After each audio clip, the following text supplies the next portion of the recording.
चंद्रहास्योज्ज्वलकरा शार्दूलवर्वाहना कात्यायिनी स्वं दध्या देवी दानवघातिनी। समस्तंक जीवन उद्देश्य थाए धर्म अर्थ काम मोक्ष प्राप्त करिबा। ए सबुर अधिष्ठात्री देवी हेउचंती माता कात्यायिनी। जय जगन्नाथ। नमस्कार बंधुगण, आपण मानक मोर यूट्यूब ओडिया चैनल ज्ञान नदीर आज यही नूतन अध्याय को स्वागत करुछि। नवरात्रि षष्ठ दिन में देवी कात्यायनी को पूजा करा जाए। से हेउचंती दुर्गांकर षष्ठ रूप। से निजर भक्त कात्यायन ऋषिंकर इच्छा पूर्ण करने को यही रूप धारण करथिले। देवी भागवत पुराण अनुसार ऋषि कात्यायन माँ आदिशक्ति परम भक्त थिले। तांकर इच्छा थिला देवी तांकर पुत्री भाव जन्म नियंतु।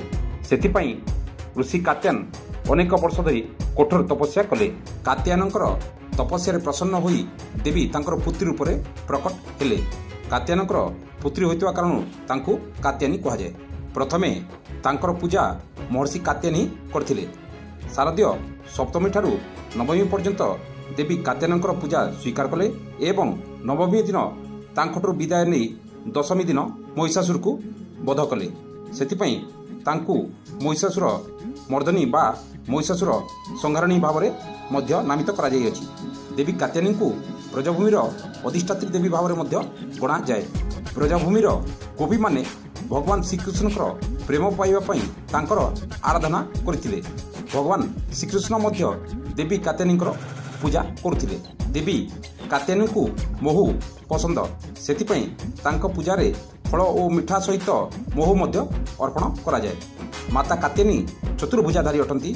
तांकर गोटे हाथ से शत्रु को अंत करने पई खंडा धरिथिबा समय अन्य हस्तरे पुष्प धरिचंती, जहाँकि भक्त मानक प्रति तांकर स्नेह को दर्शाउछि। तृतीय हस्त तांकर अभय मुद्रा प्रदान करुवा समय चतुर्थ हस्तर से भक्तों को वरदान देउछंती। शरीर में कुंडलिनी चक्र आज्ञा चक्र रे तांकर स्थान रही। नवग्रह मध्य माता कात्यायनी शुक्रंकर अधिष्ठात्री देवी।